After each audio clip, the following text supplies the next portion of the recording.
Hello दोस्तों, कैसे हैं आप सभी लोग। मैं सुनील कुमार स्वागत करता हूं आपके अपने चैनल क्रैकर जीएस एकेडमी में। दोस्तों, मैं उम्मीद करता हूं कि आप सभी अच्छे होंगे और आप लोगों की पढ़ाई भी अच्छे से चल रही होगी। तो दोस्तों, जैसा कि आप लोग जानते हैं कि हम यहां पर इंडियन ज्योग्राफी की सीरीज कर रहे हैं और जिसके अंतर्गत जो हमारा टॉपिक चल रहा है वो है भारत की जलवायु।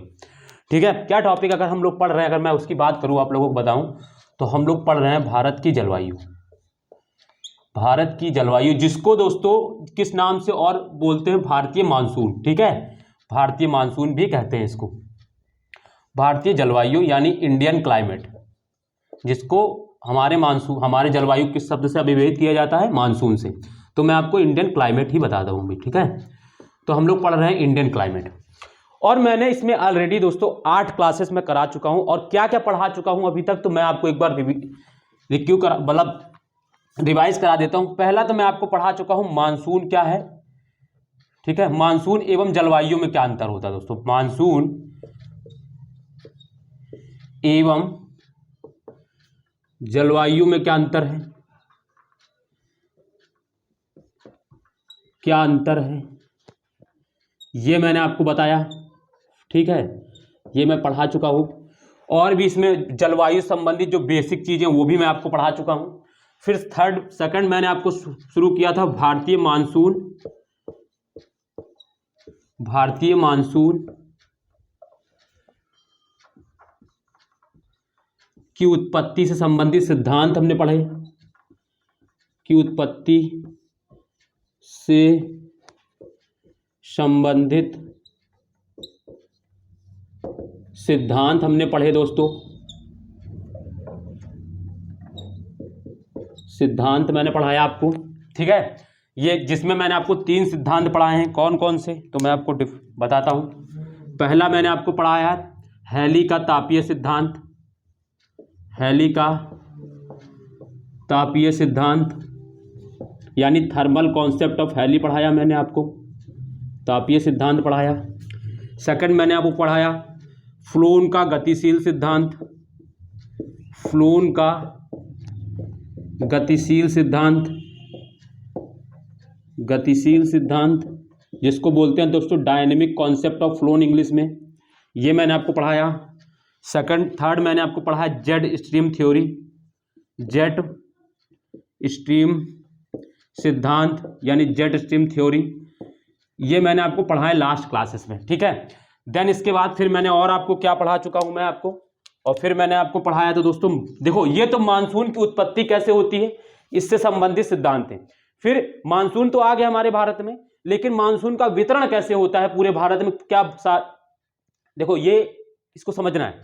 ये मैंने बताया था कि भाई वर्षा तो होती, क्या हमारे भारत में संपूर्ण पूरे भारत में एक जैसी वर्षा होती है, तो नहीं, कहीं पर ज्यादा होती कहीं पर कम होती। तो उसको मैंने बताने के लिए क्या किया था, मैंने आपको मानसून का वितरण करके एक टॉपिक पढ़ाया था, जो मैंने लास्ट क्लास में ही पढ़ाया। मानसून का वितरण 2 क्लास मैंने इस पर ली थी, एक में मैंने आपको इसका बेसिक कॉन्सेप्ट समझाया, फिर एक में लिखा दिया मानसून का वितरण, ये पढ़ाया मैंने आपको।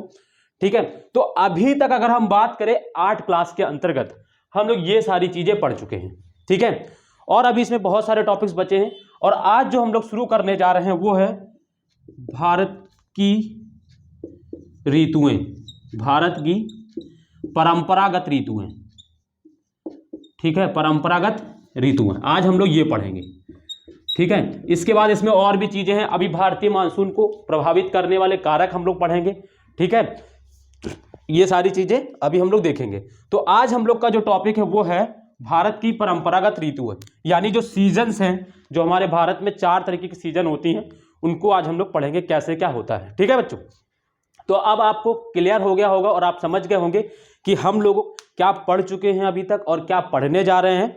ठीक है, तो आपको एक मोटा मोटा अंदाजा हो गया और आपको यह भी समझ में आ गया कि हमारी भारतीय जलवायु संबंधित क्या क्या छूट गया। जो भी बच्चे नए हैं उनके लिए मैं बता देता हूं कि ये आपको पीछे की ये क्लास देख लेंगे तो आपको मिल जाएगा, और मैंने बहुत डिटेल से पढ़ाया है, हर एक चीज को लिखाया है खुद से। और पहले तो मैंने आपको समझाया, मेरा तरीका यही कि मैं पहले बच्चों को कोई भी चीज होती पहले मैं समझाता हूं, फिर उसको लिखा देता हूं। आप एक बार समझ चुके होते हैं और फिर लिख लिए होते हैं तो आपको क्लियर हो जाता है। ठीक है, तो ये चीज आपको याद रखना है। तो दोस्तों आप समझ गए होंगे। तो बच्चे जो भी नए हैं, आपसे मैं बस यही निवेदन करूंगा कि आप लोग पीछे की क्लास जरूर देखें। जब आप पीछे क्लास देखेंगे तो आप कनेक्ट कर पाएंगे, क्योंकि आज देखो, आज मैं जो टॉपिक पढ़ाऊंगा बहुत सारी चीज़ें ऐसी होंगी जो पीछे आप सीख चुके हैं।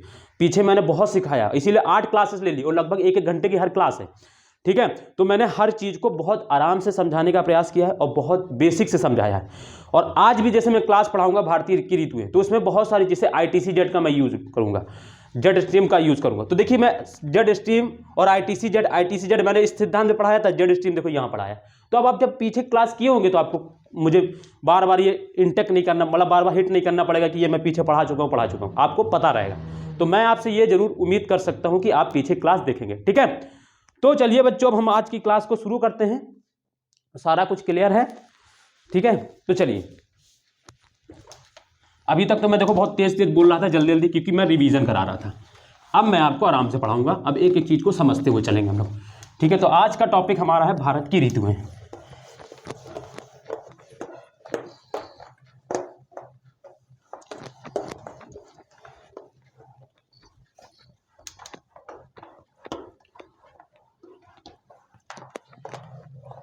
ठीक है बच्चों, तो चलिए, आज का हमारा जो टॉपिक है भारत की परंपरागत ऋतुएं।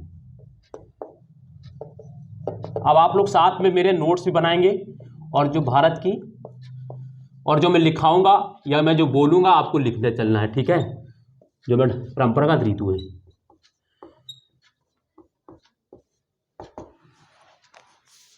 ट्रेडिशनल सीजन ऑफ इंडिया, है ना। तो अगर मैं इसकी बात करूं तो हमारे भारत में दोस्तों, जो भारतीय मौसम विभाग है, ठीक है, भारतीय मौसम विभाग ने हमारी जो भारत में जो क्लाइमेटिक कंडीशन है या जलवायु अवस्थाएं हैं, उनके आधार पर क्या किया है, भारत की जो ऋतुएं हैं उनको 4 भागों में बांटा है। किसने बांटा दोस्तों? भारतीय मौसम विभाग ने, है ना। इंडियन मेट्रोलॉजिकल डिपार्टमेंट ने क्या किया है दोस्तों, हमारी जो भारत की जलवायु दशाएं, ऐसी ऐसी भारत की मानसूनी जो कंडीशन है या जलवायु अवस्थाएं हैं, उनके आधार पर भारत की ऋतुओं को 4 भागों में बांटा है, ठीक है। तो इसको सब आप लिख लेंगे, आप पहले इसको लिखेंगे तो फिर मैं आपको थोड़ा सा इसमें लिखिए, इसके भारत की ऋतुएं आपने लिखी। देखो, मेरा पर्पस यह है कि आप समझते तो चलेंगे, आपका नोट्स भी बन जाना चाहिए, ताकि आपको दोबारा भटकना ना पड़े कहीं पर। मैं समझा के चला जाऊंगा, आपको लिखाऊंगा नहीं तो आपको फिर प्रॉब्लम होगी बाद में। अभी तो आप समझ जाएंगे क्योंकि अभी पढ़ रहे हैं, फिर आप जब रिवीजन करने पर बैठेंगे तो आपके पास कुछ है ही नहीं। तो इस वजह से मेरा एक यही उद्देश्य रहता है कि मैं जो पढ़ाता हूँ उसको लिखाते भी चलता हूँ। मैंने जो बताया वही लिखाना है। तो अब आप लिखिए दोस्तों, ठीक है। अब मैं लिख रहा हूँ, वो भी लिखिएगा आपकी। भारतीय मौसम विभाग ने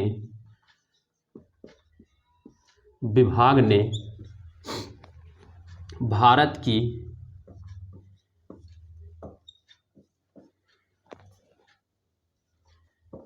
जलवायु के आधार पर, भारत की जलवायु अवस्थाओं के,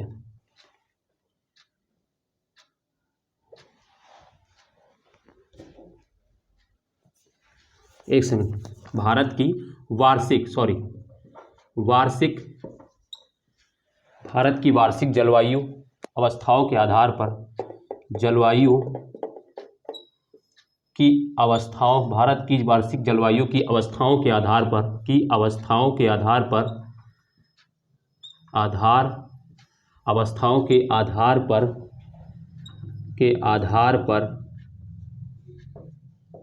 भारत की ऋतुओं को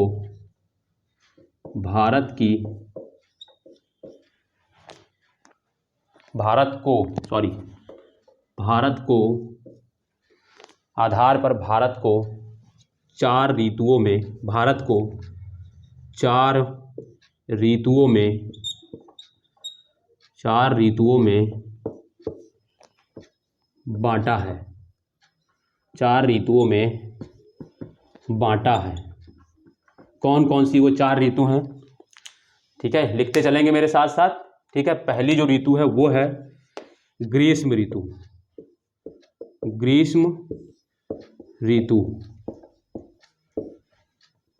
ठीक है, मतलब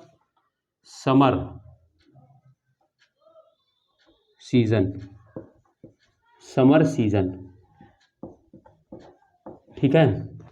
दूसरा है वर्षा ऋतु, वर्षा ऋतु। अगर मैं इसकी बात करूं तो rainy season, rainy season. Third जो है वो है, थर्ड के बाद थर्ड क्या है दोस्तों, शरद ऋतु, शरद ऋतु। इसको बोलते हैं कूल सीजन या कोल्ड सीजन या कूल सीजन, कूल लिखिएगा, कूल लिखा हो, कूल सीजन। और फोर्थ जो है वो है शीत ऋतु, शीत ऋतु, शीत ऋतु। इसको बोलते हैं दोस्तों विंटर सीजन, इंग्लिश में विंटर सीजन, ठीक है, विंटर सीजन। तो ये चार ऋतु हैं। देखो शरद ऋतु और शीत ऋतु अलग अलग है, एक ही चीज नहीं, याद रखिएगा, वरना बहुत सारे लोग कंफ्यूज होते हैं, शरद और शीत एक ही है। तो ये अलग अलग है, ठीक है, भारतीय मौसम के अनुसार ये क्या है, ये अलग अलग ऋतु है, ठीक है। तो इसको आप लोग फटाक से नोट करेंगे। सारा कुछ क्लियर है और दिख भी रहा है तो मैं आपको, ठीक है। तो ये चार ऋतुएं होती हैं भारतीय मौसम विभाग के अनुसार, क्या है, क्योंकि हमारे यहाँ भारत की जो वार्षिक जलवायु जो अवस्थाएं हैं उनके आधार पर उन्होंने क्या किया है भारत की। अब भारतीय जलवायु अवस्थाएं मतलब क्या होती है, मैंने जलवायु अवस्थाएं क्या है दोस्तों, क्लाइमेटिक कंडीशन क्या क्या होती है, जैसे तापमान है यानी टेम्परेचर है, प्रेशर है, प्रेशर मतलब वायु दाब है, जैसे ह्यूमिडिटी यानी आर्द्रता है, ठीक है, रेनफॉल है यानी वर्षा है, ठीक है, और फिर क्या होता है क्लाउडीनेस है यानी बादल का बनना है, और भी चीजें, वाटर एवोपरेशन है। ये सारी चीजें क्या होती है, जलवायु अवस्थाएं होती हैं। इनके आधार पर, इनकी कंडीशन के आधार पर क्या हुआ, भारतीय मौसम विभाग ने क्या किया, भारतीय जो ऋतुएं हैं उनको चार भागों में बांटा है।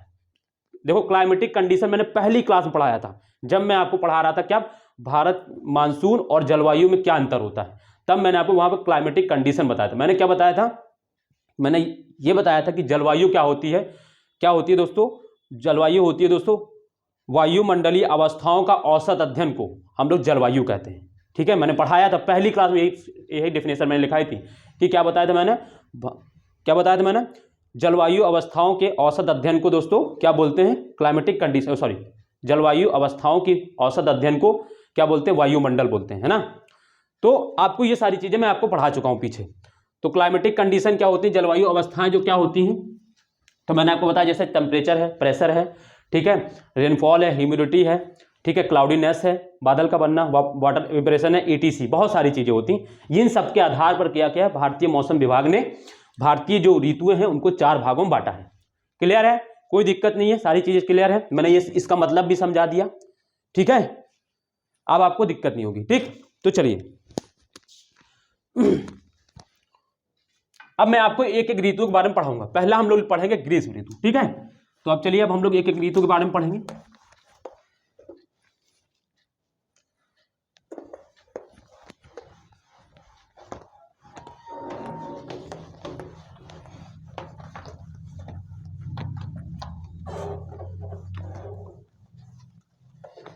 और आप ऋतु इससे पहले बहुत सारी जगह पढ़े भी होंगे, बुक्स में भी पढ़े होंगे, मगर जो मैं तरीका आपको पढ़ाने वाला हूं जिस तरीके से, वहां से आप कभी भी जिंदगी में भूलेंगे ऋतुओं के बारे में नहीं। लोग आते हैं इसको लिखा के चले जाते हैं। ज्योग्राफी में यही तो विडंबना है, जिसको ज्योग्राफी नहीं आती तो वो कुछ भी पढ़ा के चला जाता है, और जिसको आती है तो वो अच्छे से। देखो मैं आपको आज मैं आपको ऐसा ऋतु पढ़ाऊंगा कि आपको कभी लगेगा कि नहीं मैं लिख के मैंने लिखा हुआ है, मैं आपको सिर्फ हर चीज समझा के पढ़ा दूंगा। ग्रीष्म ऋतु, ठीक है, ग्रीष्म ऋतु, ठीक है, क्या होता है, समर सीजन।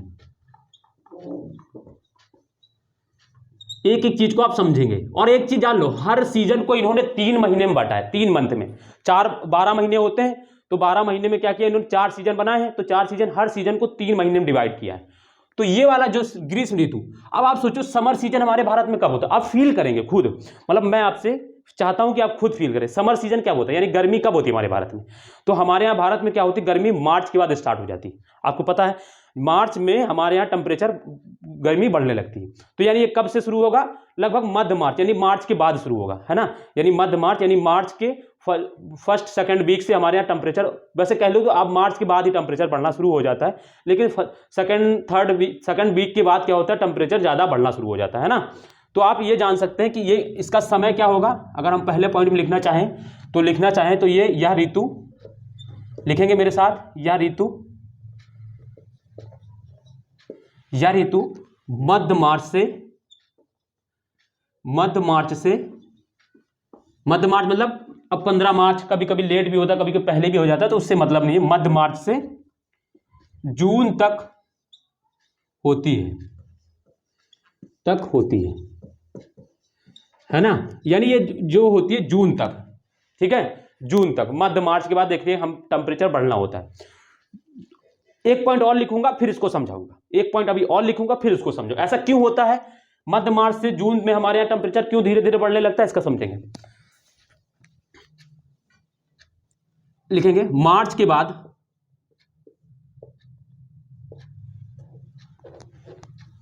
के बाद सूर्य उत्तरायण होने लगता है। अभी मैं समझाऊंगा, अभी डायग्राम से समझाने वाला हूं, बस इसको लिख लें। मार्च के बाद, ठीक है, मार्च के बाद, ठीक है, बाद लिखा मैंने, सूर्य उत्तरायण होने लगता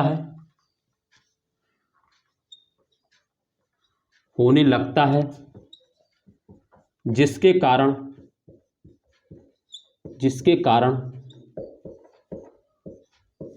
कारण भारतीय उपमहाद्वीप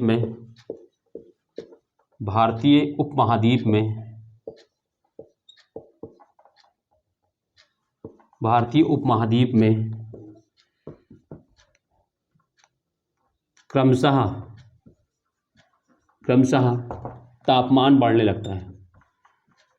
तापमान बढ़ने लगता है, ये पॉइंट आप लिख ले पहले, फिर मैं आपको इसको समझाऊंगा। मैंने लिखा है मार्च के बाद सूर्य उत्तरायण होने लगता है, जिसके कारण भारतीय उपमहाद्वीप में क्रमशः तापमान बढ़ने लगता है। और हम जानते हैं कि मार्च के फर्स्ट वीक, सेकंड वीक तक, अब ये देखो, ये कोई एग्जैक्ट नहीं रहता है कि तापमान कब बढ़ेगा, वो कई कंडीशन है, क्लाइमेटिक कंडीशन मैंने पढ़ाया, उनके ऊपर डिपेंड करता है। तो इस वजह से कभी कभी क्या होता है, मार्च स्टार्ट होते ही बहुत गर्मी होने लगती है। कभी कभी किसी साल क्या होता है, मार्च के कहो फर्स्ट सेकंड वीक, होली के बाद देखो, होली तक कभी कभी क्या होती है, होली में हमें ठंडी लगती है। कभी कभी किसी साल क्या होती है, होली में हमें बहुत ज़्यादा गर्मी फील होने लगती है। तो ये कभी कभी आगे पीछे शिफ्ट होता रहता है, थोड़ा बहुत 10-5 दिन का अंतर होता है, तो उसको मान के नहीं चलते, एक एवरेज लेके चलते हैं। तो ऐसा मानते हैं कि मध्य मार्च में क्या होता है, हमारे भारत में तापमान बढ़ना स्टार्ट हो जाता है। अब ऐसा होता क्यों है, ठीक है, मार्च, और ऐसा इसलिए होता है, ये मैंने दूसरा लाइन में वही लिखा है, ऐसा होता है क्योंकि मार्च के बाद सूर्य उत्तरायण होने लगता है। उत्तरायण का मतलब क्या है, तो अभी इसको मैं समझा रहा हूं, जिसके कारण भारतीय उपमहाद्वीप, भारत को जो है उसको पूरा एक उपमहाद्वीप बोला जाता है, ठीक है, में क्रमशः तापमान बढ़ने लगता है। अब इसको समझेंगे, मैं इसको मैं क्या हूं कि इसको मैं समझा रहा हूं। देखो, जैसे कि आप इसको समझेंगे, मेरी बात को इधर समझेंगे। अब मैं जो समझाना चाह रहा हूं, ये मैंने यहां पर मैं एक लाइन ले रहा हूं, ये लाइन होती है दोस्तों 0 डिग्री। मैं इसको यहां बना दे रहा हूं, ये लाइन जो होती है वो होती है 0 डिग्री। 0 डिग्री लैटिट्यूड है, यानी अक्षांश, ठीक है। और फिर यहां पर एक लाइन होती है 23.5 डिग्री नॉर्थ। मैं इसको इधर लिख रहा हूं 23.5 डिग्री नॉर्थ, ठीक है। और इसके बाद यहां पर एक लाइन होती है जिसको बोलते हैं 23.5 डिग्री साउथ।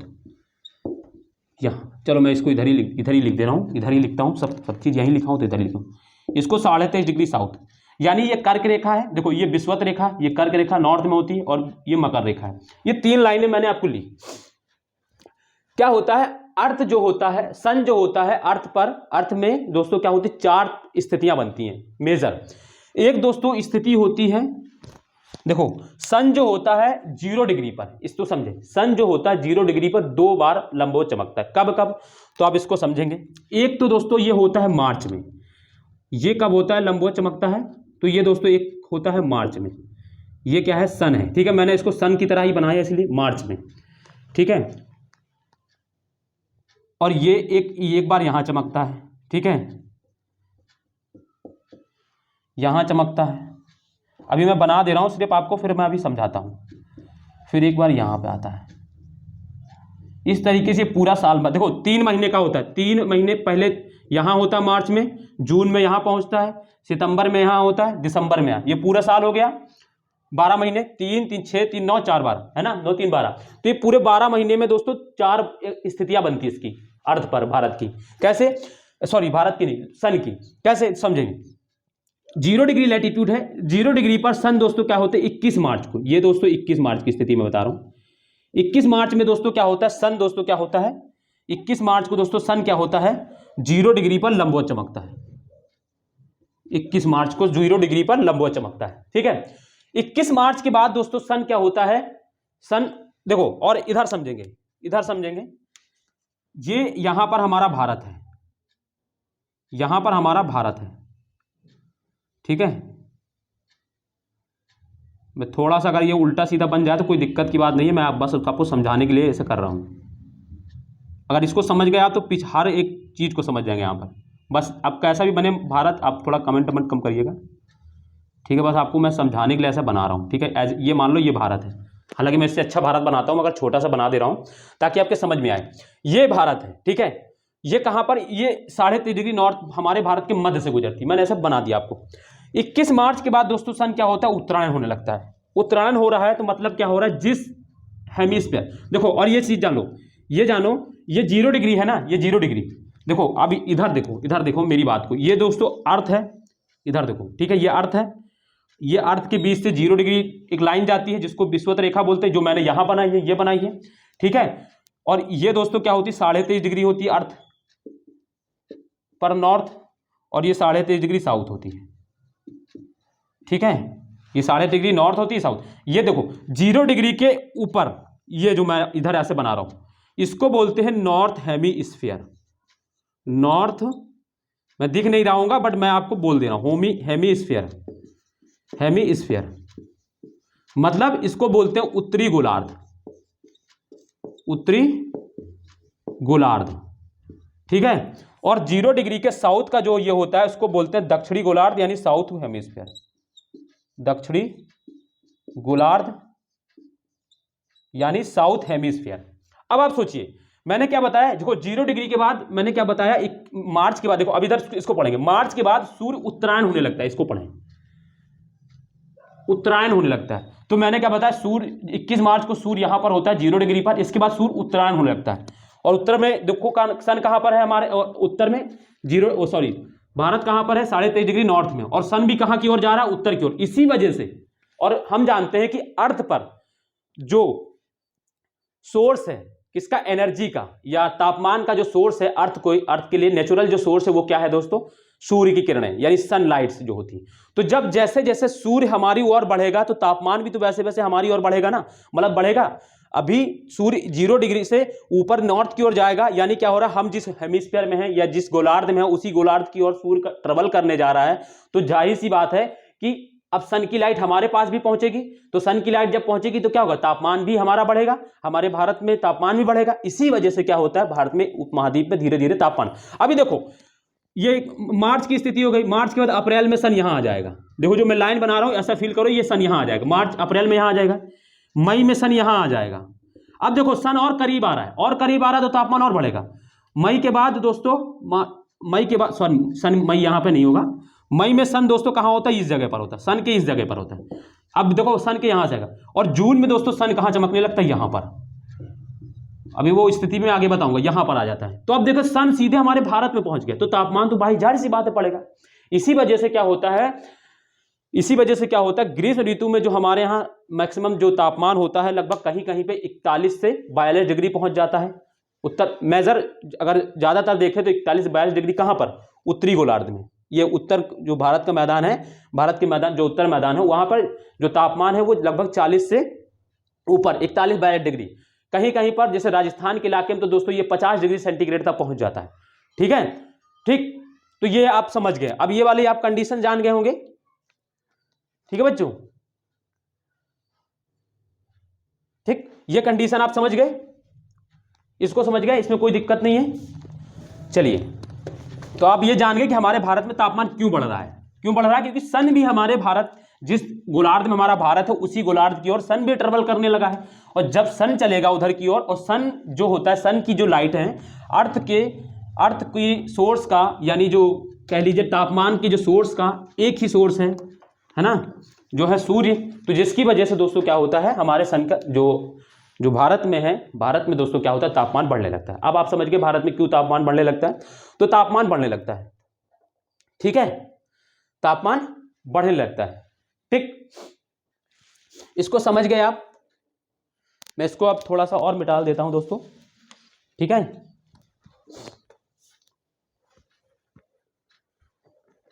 ठीक,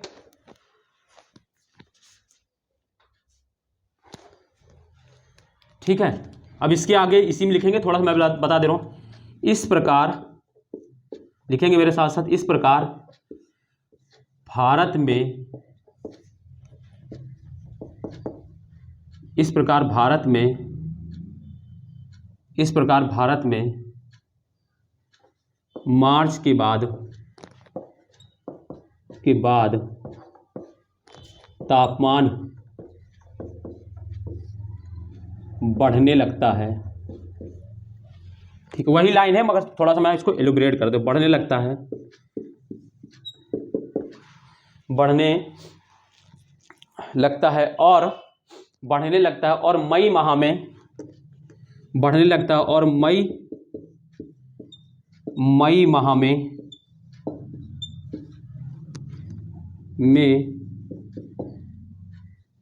यह तापमान उत्तर भारत में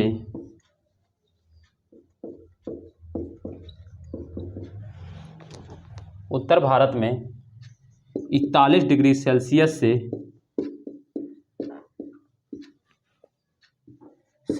से 42 डिग्री सेल्सियस तक हो जाता है, पहुंच जाता है, सेल्सियस 42 डिग्री सेल्सियस तक पहुंच जाता है, पहुंच जाता है ना, बढ़ने लगता है लगभग 41-42 उत्तर भारत में, कहीं कहीं लिखेंगे आगे, कहीं कहीं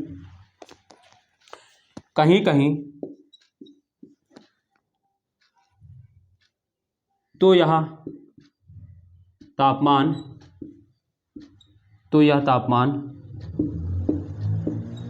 45 डिग्री सेल्सियस तक पहुंच जाता है, 45 डिग्री सेल्सियस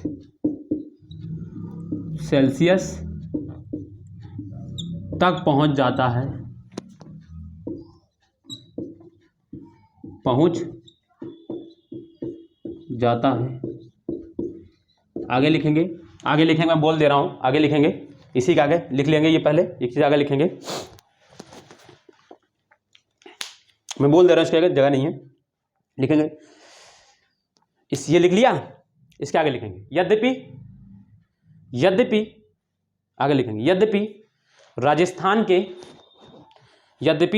के कुछ भागों में यह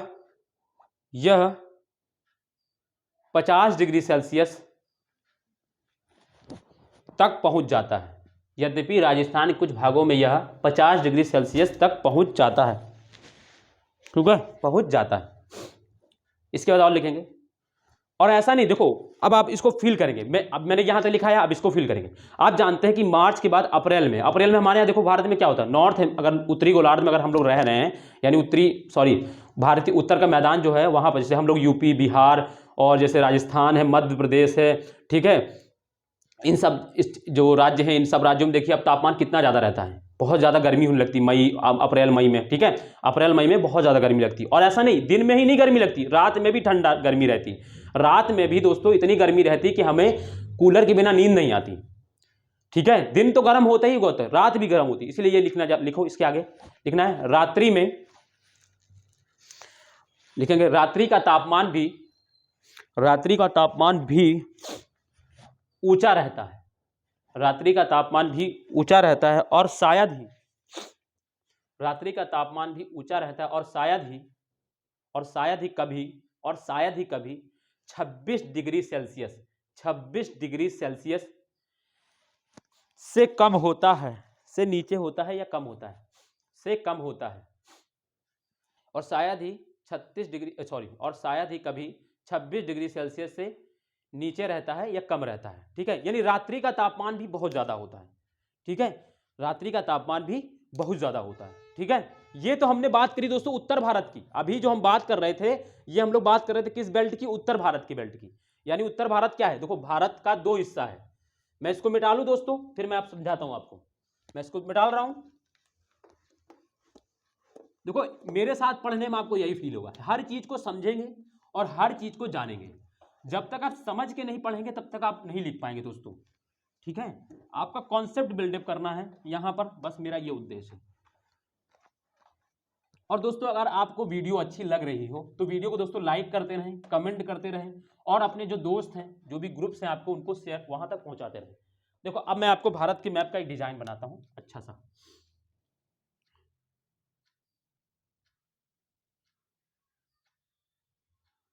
ठीक है, ये हम प्यारा भारत अपने बना के आपको समझाते हैं कि क्या कैसा होता है।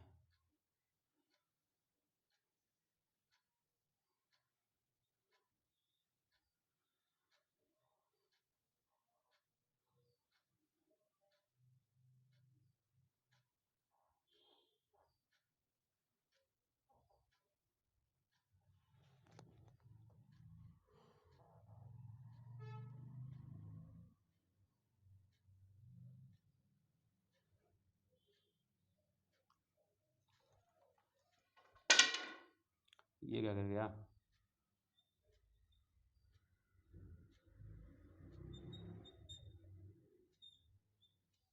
ठीक है, ये दोस्तों हमारा प्यारा भारत है। और इस प्यारे भारत के दोस्तों मध्य से यहाँ से इस तरीके से ये लाइन गुजरती है, जिसको 23.5 डिग्री नॉर्थ बोलते हैं, आप जानते हैं। और यहाँ पर दोस्तों एक पर्वत होता है, इसको बोलते हैं दोस्तों विंध्य पर्वत। आपको मैं पढ़ा चुका हूँ ये सारी चीजें। यहाँ पर एक पर्वत होता है जिसका नाम है विंध्य पर्वत। और यही पर्वत दोस्तों क्या करता है? भारत को दो भागों में विभाजित कर देता है। क्या करता है?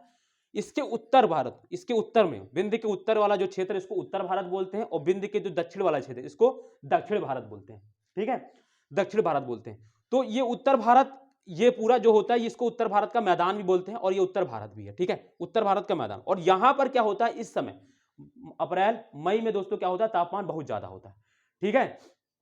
लेकिन उसकी तुलना में अगर हम यहां पे दक्षिण भारत की बात करें तो यहां पर तापमान बहुत कम होता है। यहां पर तापमान, मैक्सिमम तापमान दोस्तों 26 डिग्री सेल्सियस तक पहुंचता है। अब देखिए यहां पर औसत तापमान अगर देखा जाए तो 41-42 डिग्री सेल्सियस रहता है, कहीं कहीं तो 45 डिग्री सेल्सियस पहुंच जाता है, और कहीं कहीं राजस्थान के कुछ भागों में तो 50 डिग्री सेल्सियस, अभी मैंने लिखा है आपको।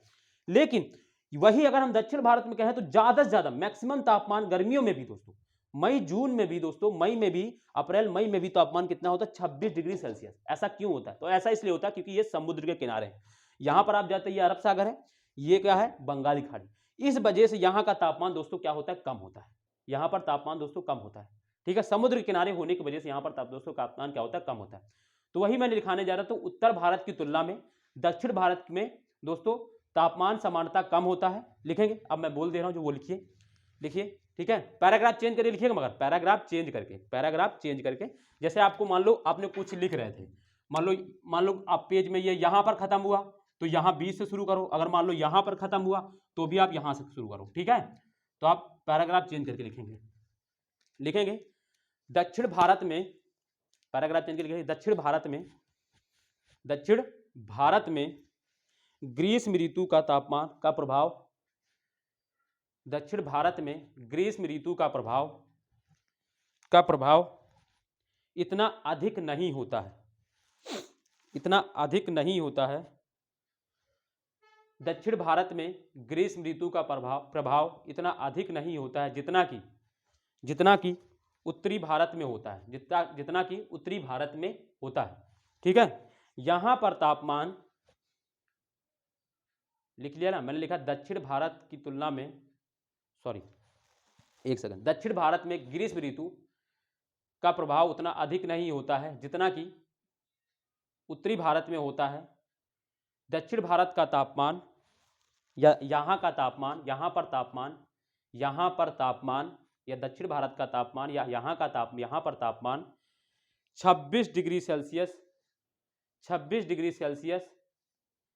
से 30 डिग्री सेल्सियस तक रहता है, 26 डिग्री सेल्सियस से 30 डिग्री, यानी मतलब लगभग 26 से 30, और ये मैक्सिमम मैं बता रहा हूँ, ये मैक्सिमम बता रहा हूँ, 26 से 30 डिग्री सेल्सियस तक रहता है, ठीक है, इससे ज़्यादा पहुँचता ही नहीं है, ठीक है। वैसे तो 26 रहता है, बट लिख लो बुक्स में कहीं कहीं 26 से 30 लिखा होता है तो आप लिख लें, वरना 26-27 से ज़्यादा टेम्परेचर तो वहाँ पहुँचता ही नहीं कभी भी, दक्षिण भारत के जितने भी स्टेट, क्योंकि ये समुद्र के किनारे हैं, ठीक है। तो यहाँ का तापमान कितना होता है, 26 से 30 डिग्री सेल्सियस तक होता है, ठीक है। ये चीज़ आप समझ गए। अब ये तो जान गए, ठीक है। अब एक चीज़ आप समझेंगे मेरी बात को, अब यहाँ पर आप ये जान गए, तो आप मेरी एक चीज़ और समझेंगे। देखो मैंने क्या बताया दोस्तों, मैंने क्या बताया, मैंने बताया है कि जहां पर तापमान बढ़ गया, अब भारत में तापमान बढ़ गया, ये तो ठीक बात है, कोई दिक्कत नहीं है, लेकिन भारत में तापमान बढ़ने से क्या होगा दोस्तों, तापमान बढ़ने से ये होगा कि प्रेशर कम हो जाएगा। प्रेशर कम होने का मतलब क्या है कि हवा हल्की हो जाती है, हवा हल्की होकर ऊपर उड़ जाती है, और इस वजह से पूरे भारत में लगभग पूरे भारत में वायुदाब बहुत कम होता है, यानी प्रेशर दोस्तों क्या होता है, बस क्यों मैंने बताया कि टेम्परेचर जो होता है इन्वर्सली प्रोपोर्शनल होता है प्रेशर के, मैंने पिछली क्लास में बताया था कि टेम्परेचर जो होता है वो इन्वर्सली प्रोपोर्शनल होता है प्रेशर के, यानी जहां पर भी टेम्परेचर बढ़ा वहां पर प्रेशर कम, और जहां पर प्रेशर बढ़ा वहां पर टेम्परेचर कम, ये इसका रिलेशन होता है। तो अभी हमारे भारत में क्या हो रहा है, तापमान बढ़ रहा है, तो तापमान बढ़ रहा है तो इसका मतलब क्या होगा, टेम्परेचर कम होगा। और यहां पर एक चीज और याद रखना है, अभी हमारे भारत में जो ITCZ है, मैंने आपको पिछले बताया, मैंने ITCZ क्या होता है, ये निम्न दाब का एक क्षेत्र होता है, ठीक है, निम्न दाब का एक क्षेत्र होता है, जो क्या होता है, सनलाइट जैसे जैसे ऊपर जिधर की ओर ट्रेवल करती ये भी उधर की ओर ट्रेवल करता है। अभी हमारे यहाँ सन कहाँ जा रहा है, हमारी भारत की ओर, तो ये भी क्या हो रहा है, ये भी क्या हो रहा है, ऊपर की ओर ट्रेवल कर रहा है ना, ऊपर की ओर ट्रेवल कर रहा है, ठीक है, ऊपर भारत की ओर ट्रेवल कर रहा है, और जेट स्ट्रीम इस समय हमारे भारत के ऊपर रहती, इसी वजह से कम तापमान, अधिक तापमान और कम प्रेशर होने के बावजूद भी हमारे भारत में मानसून नहीं आता। क्यों, क्योंकि अभी ITCZ पूरी तरीके से भारत में शिफ्ट हुआ नहीं है, पहली कंडीशन तो ये। अब ITCZ क्या होता है मैं पीछे में पढ़ा चुका हूं, लेकिन अभी आप सुन लीजिए, ITCZ पूरी तरीके से भारत में अभी शिफ्ट नहीं हुआ। और दूसरी चीज, अभी भी जो जेट स्ट्रीम है, मैंने क्या बताया, जो पश्चिमी जेट स्ट्रीम होती है वो क्या होती है, जब तक हमारे भारत में वो बनी रहती तब तक मानसून नहीं आता, चाहे प्रेशर कितना भी कम हो जाए, ठीक है। तो पश्चिमी जेट स्ट्रीम दोस्तों क्या है, अभी भी हमारे भारत में है, यानी वो अभी भी उत्तर भारत पे बनी हुई है, इस वजह से कम टेम्परेचर बढ़ गया और प्रेशर भी ज्यादा कम हो गया, फिर भी इस वजह से हमारे भारत में वर्षा नहीं होती या मानसून नहीं आता। लेकिन जब ITCZ क्या होता है, खिसक के डायरेक्ट कहां पहुंच जाता है, 23.5 डिग्री नॉर्थ पर, और 23.5 डिग्री जैसे ही नॉर्थ पर जो प्रेशर बेल्ट ITCZ है वो पहुंचता है, वैसे ही जो जेट स्ट्रीम है, जो पश्चिमी जेट स्ट्रीम है, वो खसक के हिमालय के उधर पहुंच जाती है, और जैसे ही वो हिमालय के उधर जाती वैसे ही झमाझम बारिश हमारे यहाँ शुरू हो जाती, क्योंकि जेट स्ट्रीम का प्रभाव हमारे ऊपर से खत्म हो गया। मैंने बताया था पिछली क्लास में कि जब तक हमारे भारत पर पश्चिमी जेट स्ट्रीम का प्रभाव रहता है, चाहे प्रेशर चाहे कितना भी कम हो जाए, तापमान चाहे कितना भी बढ़ जाए, कोई मतलब नहीं, मानसून आ ही नहीं सकता। लेकिन जैसे ही ये जेट स्ट्रीम हटी, नहीं वैसे ही बस रंगाराम कराक्रम शुरू हो जाता है, बस मानसून आ जाता है, वर्षा करा देता है। लेकिन अभी ये बात के टॉपिक है, ये समझ लो। तो मैंने बताया कि अभी जेट स्ट्रीम हमारे भारत में है, ये क्योंकि अभी आगे मैं पढ़ाऊंगा जब वर्षा ऋतु में, तो वहां पर आपको काम आएगा। जेट स्ट्रीम अभी हमारे पश्चिमी जेट स्ट्रीम हमारे भारत पर है।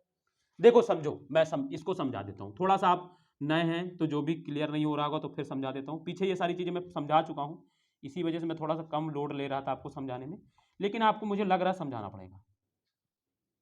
चलो मैं 1 मिनट लूंगा दोस्तों, बस 1 मिनट लूंगा, आपको समझ में आ जाएगा, समझ में सब आएगा। बस आप खाली पीछे क्लास देखें, आप एक भी चीज़ ऐसी नहीं है जो ना समझ में आए। मैं इतने प्यार से समझाता हूं तो कैसे नहीं आएगा।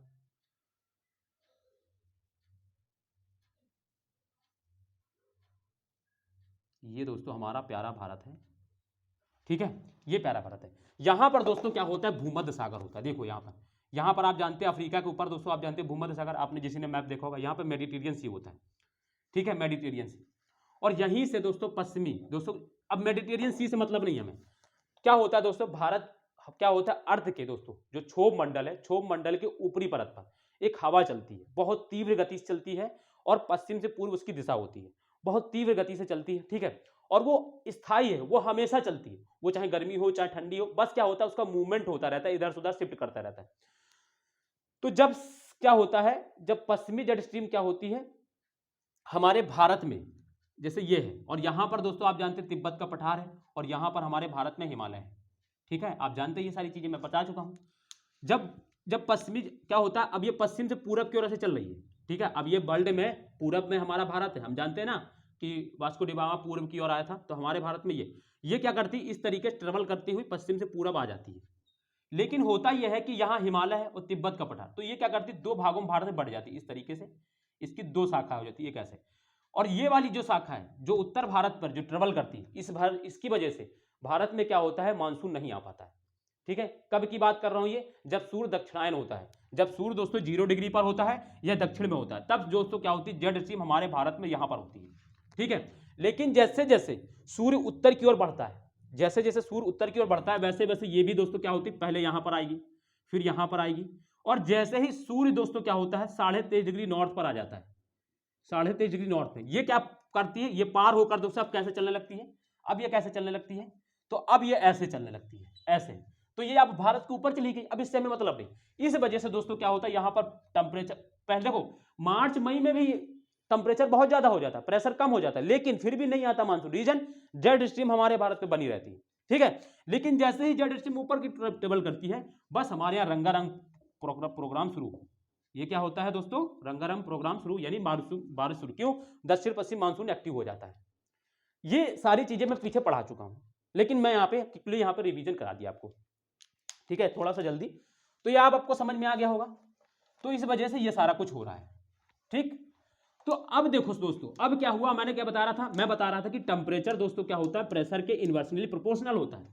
ठीक है, जिस वजह से क्या होता है, अब भारत में सन जो होता है वो पहुंच गया भारत में, तो तापमान बढ़ा तो प्रेशर कम हो गया, और प्रेशर कम होने की वजह से दोस्तों क्या होती है, हवाएं ऊपर उठती, और इस वजह से दोस्तों क्या होता है, हमारे भारत में कुछ दोस्तों क्या होती है, कुछ होती स्थानीय हवाएं चलने लगती हैं, कुछ स्थानीय हवाएं चलती हैं, और ये स्थानीय हवाएं दोस्तों क्या होती हैं, ये उष्ण एवं शुष्क होती हैं। ठीक है, पूरे भारत में स्थानीय हवाएं चलती हैं। ठीक है, स्थानीय हवाएं चलती हैं, जिनको पूरे भारत में अलग अलग क्षेत्र में अलग अलग नाम दिया जाता है। ठीक है, क्योंकि तापमान ज्यादा है, प्रेशर कम है, इस वजह से दोस्तों क्या होता है, हवाएं हल्की होकर गर्म होकर, और दोस्तों क्या होती भागती है इधर की उधर। तो इस वजह से दोस्तों क्या होता है, जैसे उत्तर भारत में उष्ण एवं शुष्क हवाएं की तापमान, क्योंकि उत्तर पश्चिम का जो क्षेत्र, जैसे राजस्थान है, हरियाणा है, पंजाब है, इन इलाकों में दोस्तों क्या होता है, तापमान ज्यादा रहता है कंपेरेटिवली हमारे और भारत की तुलना में। तो इस वजह से यहाँ पे क्या होती है, यहाँ पे उष्ण एवं शुष्क हवाएं चलने लगती है, जो स्थानीय हवाएं होती है, और वो उनकी तीव्र गति होती है। और कभी कभी क्या होती है, ये हवाएं दोस्तों क्या होती है, नमी हवाएं, नम हवाओं से, यानी जो आर्द्र वाली जो हवाएं हैं, यानी जिनमें थोड़ी नमी होती है, उनसे कभी कभी मिल जाती है, और फिर क्या करती है, ये गरज कर चमक कर ये क्या करती है, भारत में वर्षा करा देती है। ठीक है, जिनको स्थानीय रूप से क्या बोला जाता है, जैसे उत्तर पश्चिम में जब ये चलती हैं, ये जो गर्म एवं शुष्क हवाएं जब ये चलती है, तो इनको लू बोला जाता है। हम लू जानते हैं, उत्तर भारत में अगर कोई यूपी में रहता है उसको पता होगा कि मार्च के बाद अप्रैल मई में लू चलता है, नाम सुना होगा, लू नाम चलता है। वो क्या होती है, वो स्थानीय हवाएं होती हैं। ठीक है, वो स्थानीय हवाएं होती है, वो क्या होती है, जब टेम्परेचर ज्यादा हो जाता है, प्रेशर कम होता है, इस वजह से दोस्तों क्या होता है, ये हवाएं चलने लगती हैं, और ये उष्ण एवं गर्म होती है। ये दोस्तों देखा होगा, इनमें आंधियां आती हैं, बहुत जोर जो आंधियां चलेगी, कभी कभी क्या होगी, गरजेगा बादल गरजेगा चमकेगा, और हल्की फुल्की बारिश करा देता है, कराता है कि नहीं कराता। ठीक है, तो इनको क्या होता है, पूरे भारत में इस तरीके से चलती है। ठीक है, जैसे उत्तर पश्चिम में ये चलती है, तो इसको क्या बोलते हैं, लू बोलते हैं। इसी तरीके से इसको पश्चिम बंगाल में ये हवाएं चलती है, तो इनको क्या बोलते हैं, काल बैसाखी या नॉर्वेस्टर इसको बोलते हैं, पश्चिम बंगाल उड़ीसा में। इसी तरीके से असम में ये हवाएं क्या होती है, वर्षा करा देती हैं, तो वहां पर दोस्तों क्या बोलते हैं, इसको चाय वर्षा बोलते हैं। ठीक है, इसी तरीके से ये दक्षिण भारत में दोस्तों कर्नाटक के जो तटीय इलाका, केरल और कर्नाटक के तटीय इलाके में इन्हीं हवाओं की वजह से क्या होता है, यही स्थानीय हवाओं की वजह से क्या होता है, वर्षा होती है, जिनको क्या बोलते हैं, आम्र वर्षा बोलते हैं, क्योंकि वहां आम पक जाते हैं। इस तरीके से दोस्तों कहुआ उत्पादक क्षेत्र जो है, वहां पर ये वर्षा, जो स्थानीय हवाएं हैं जब वर्षा कराती हैं, तो उसको क्या बोलते हैं, चेरी ब्लास्म वर्षा। ठीक है, तो इस तरीके से वर्षा, क्योंकि ये हवाएं नम है, देखो उष्ण है, इनमें इतनी ज्यादा नमी नहीं रहती, बहुत कम नमी रहती, मगर कभी कभी क्या होती है, ये आर्द्र हवाओं से मिल जाती है। आर्द्र हवाएं जैसे समुद्र के ऊपर से, किसी नदी के ऊपर से चल गई हैं, तो हल्की फुल्की इनमें नमी मिल गई है ना, नमी मिल गई, तो वो हवाएं इनमें मर्ज हो गई। अब इनमें मर्ज हो गई तो क्या होता है, इनकी गति बढ़ जाती है, और इनकी गति बढ़ जाती है तो इस वजह से क्या होता है, बहुत गरज जाता है बादल, बहुत तेज तीव्र हवाएं चलती है, तूफान जैसा आ जाता है। ठीक है, और फिर क्या होती है, कहीं ना कहीं ये बादल गरज के क्या होती है, वर्षा करा देती है। तो इसी वजह से ये पूरे भारत में ये क्रिया चल रही होती है अभी। ठीक है, अभी वो वाली मानसून नहीं है जो एक्टिव हो जाता है, अभी प्री मानसून बोलो, ये मानसून से आने की स्थिति है, ठीक है, मानसून से आने से पहले की स्थिति, इसको प्री मानसून बोलते हैं, ठीक। तो इस वजह से ये संपूर्ण भारत में स्थानीय हवाएं क्या होती, कहीं कहीं वर्षा कराती, और इनको अलग अलग नामों से जाना जाता है। वही चीजें आपको लिखना है जो मैं आप लिखाने जा रहा हूं, ठीक है। अब पैराग्राफ चेंज करेंगे और लिखेंगे, ठीक, समझ गए होंगे आप। अब आप इसको लिखेंगे संपूर्ण, लगभग संपूर्ण, आगे पैराग्राफ चेंज के लिखेंगे लगभग संपूर्ण देश में तापमान अधिक होने के कारण वायुदाब कम होता है। मैं बता चुका हूं, वायुदाब कम होता है, उत्तर पश्चिम भारत में कम होता है। आगे लिखेंगे उत्तर पश्चिम भारत में अधिक तापमान के कारण, उत्तर पश्चिम भारत में अधिक तापमान के कारण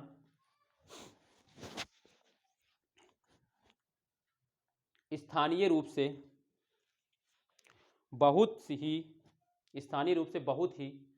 शुष्क एवं उष्ण हवाएं चलती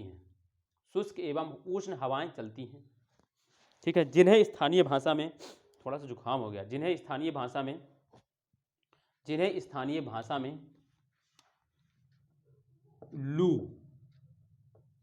लू बोलते हैं, जिन्हें स्थानीय भाषा में लू जानते होंगे दोस्तों, जो उत्तर पश्चिम भारत में रहते हैं, जैसे यूपी के वेस्टर्न वाले इलाके में जो रहते हैं, ठीक है, उनको पता होगा लू।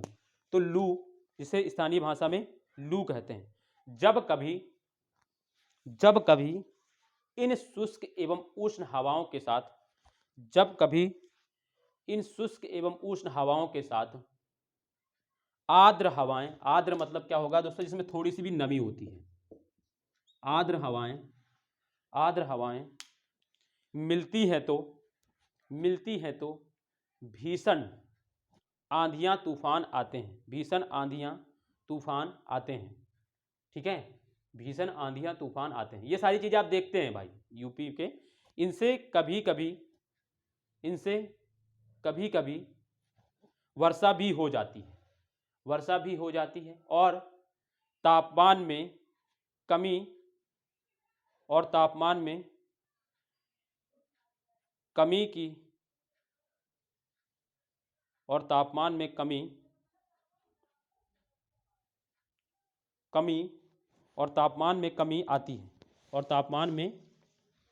आती है, ठीक है, और तापमान में कमी आती है, ठीक, समझ गए होंगे।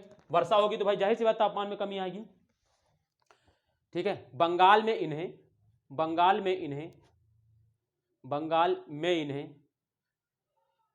काल वैसाखी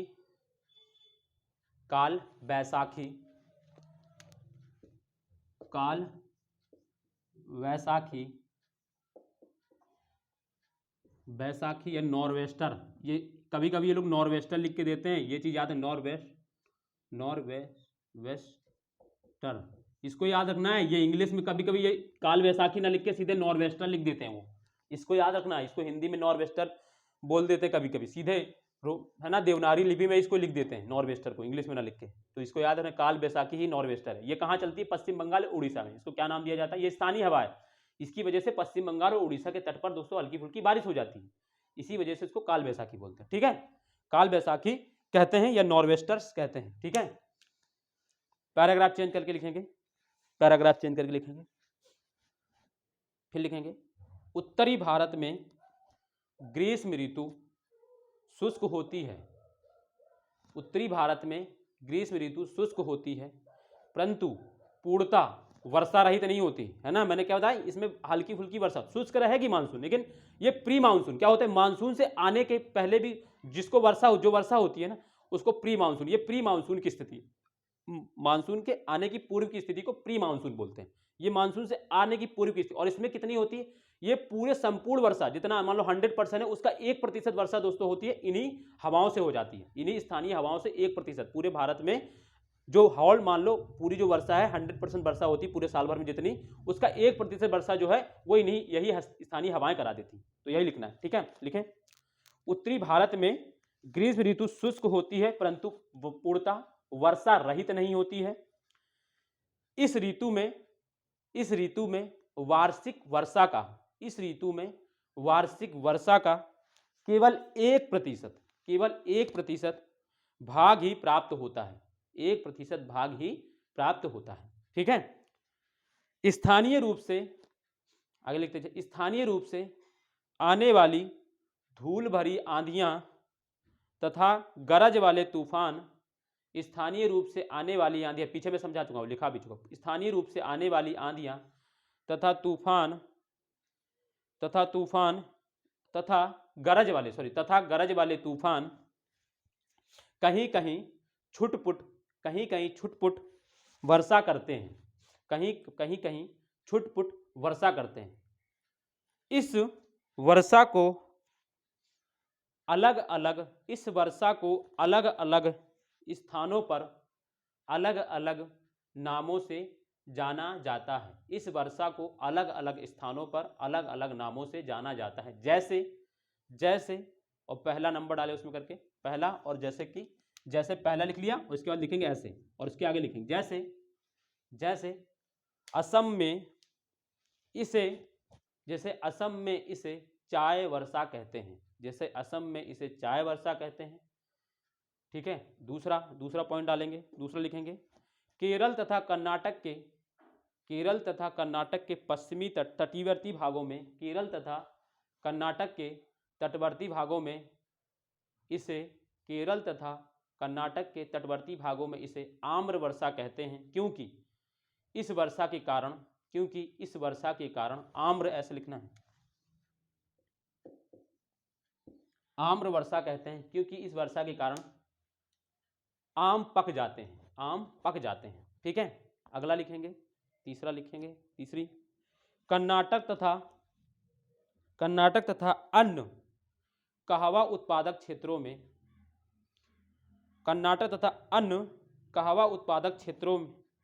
में होने वाली वर्षा को कर्नाटक तथा अन्य कहवा उत्पादक क्षेत्रों में इसे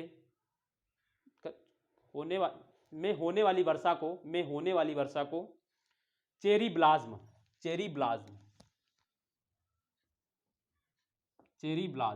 या इसको चेरी ब्लाज्म वर्षा, या इसको कहवा वर्षा भी बोलते हैं। ठीक है, कहवा वर्षा, ब्रैकेट में कहवा भी लिख लीजिएगा, कहवा वर्षा। ठीक है, कहते हैं। तो इसका स्थानीय नाम अलग अलग है। ठीक है। तो ये हो गई हमारी बात किसके बारे में, ग्रीष्म ऋतु के बारे में। ग्रीष्म ऋतु यानी समर सीजन के बारे में हमने बात की। ठीक है, ठीक है बच्चों। तो ये हो गई दोस्तों समर सीजन के बारे में। अब दूसरे सीजन शुरू करने का कोई मतलब तो हमें लग नहीं रहा, क्योंकि दोस्तों क्या है, फिर लेट हो जाएगा। मतलब क्या है कि अब बहुत टाइम हो गया, तो अब इस और कराएंगे तो फिर ज़्यादा टाइम लगेगा। तो अब हम लोग इसको, इससे आगे दोस्तों जो है शरद ऋतु कल करेंगे, सॉरी वो वर्षा ऋतु। तो कल हम लोग कोशिश करेंगे कि 2 ऋतुओं समेट निपटा दें, 2 से 3 सारी निपटा दें। वैसे आज ये इसलिए टाइम लगा है क्योंकि इसमें आपको समझाना ज़्यादा रहता है।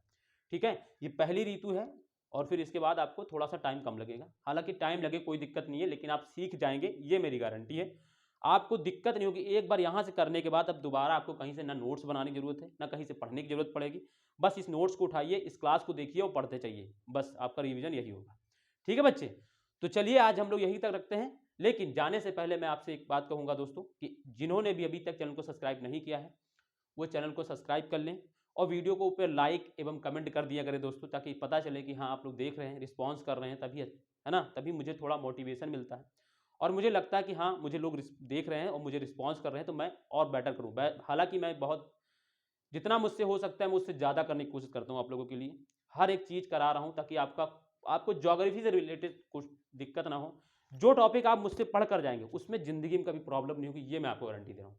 आपके सारे क्वेश्चन बनेंगे, आप सब पेपर सॉल्व कर पाएंगे, ये मैं आपसे गारंटी दे रहा हूँ। ठीक है, बस आपका एक ही काम है दोस्तों, वीडियो को लाइक करते रहना है, कमेंट करते रहना है, और वीडियो को जिन्होंने अभी तक चैनल को सब्सक्राइब नहीं किया है वो सब्सक्राइब भी कर लें, और सेशन को दोस्तों शेयर भी कर दिया करें, अपने दोस्त यार जो भी हैं उनको दोस्तों तक पहुँचाएं। ठीक है दोस्तों, तो चलिए फिर हम लोग कल मिलेंगे, तब तक के लिए अपना ध्यान रखिए दोस्तों। और मैं एक चीज़ आपको देखो बात बता दे रहा हूँ कि आप लोग चाहे कहाँ से भी देखो, आप देखिए पढ़िएगा ज्योग्राफी, जितना मैं आपको पढ़ा देता हूँ डिटेल में ले जाकर, जितना आपको देखो, मैं चाहूँ तो व्यूज़ बटोरने के लिए क्या कर सकता हूँ, हल्का हल्का पढ़ाऊँ निकल जाऊँ, लेकिन मैं उस प्रवृत्ति से नहीं आता, ना मैं उस तरीके से पढ़ता हूँ, ना मैं उस तरीके के पढ़ाने पर विश्वास करता हूँ, क्योंकि वो आपके फिर कोई काम के नहीं। आप उसको पढ़ लेंगे, आप उसके टाइम दे देंगे, मगर आपसे उससे क्वेश्चन फिर सॉल्व नहीं होने वाले जब तक आपकी कॉन्सेप्ट बिल्डअप नहीं होगा, जब तक आप क्या होगा, आप उसको करने लायक नहीं होंगे, जब तक आपको चीज़ें समझ में ना आएंगी। आपकी पकड़ होनी चाहिए सब्जेक्ट पर। ज्योग्राफी सब्जेक्ट ऐसा है कि उसको रट के काम नहीं चलाया जा सकता, उसको कॉन्सेप्ट समझना पड़ेगा, ठीक है। तो जब मैं इसीलिए आपको थोड़ा सा डीप लेकर जाता हूँ, और मैं वो करूंगा भी, चाहे उसमें व्यूज आए और चाहे ना आए, बस आप लोग थोड़ा सपोर्ट करते रहें, आप लोग वीडियो को शेयर करते रहें, ठीक है दोस्तों। तो चलिए आज हम लोग यहीं तक रखते हैं, बाकी कल मिलेंगे। तब तक के लिए अपना ध्यान रखिए। जुड़ने के लिए दोस्तों धन्यवाद। बाय, नमस्ते, जय हिंद दोस्तों।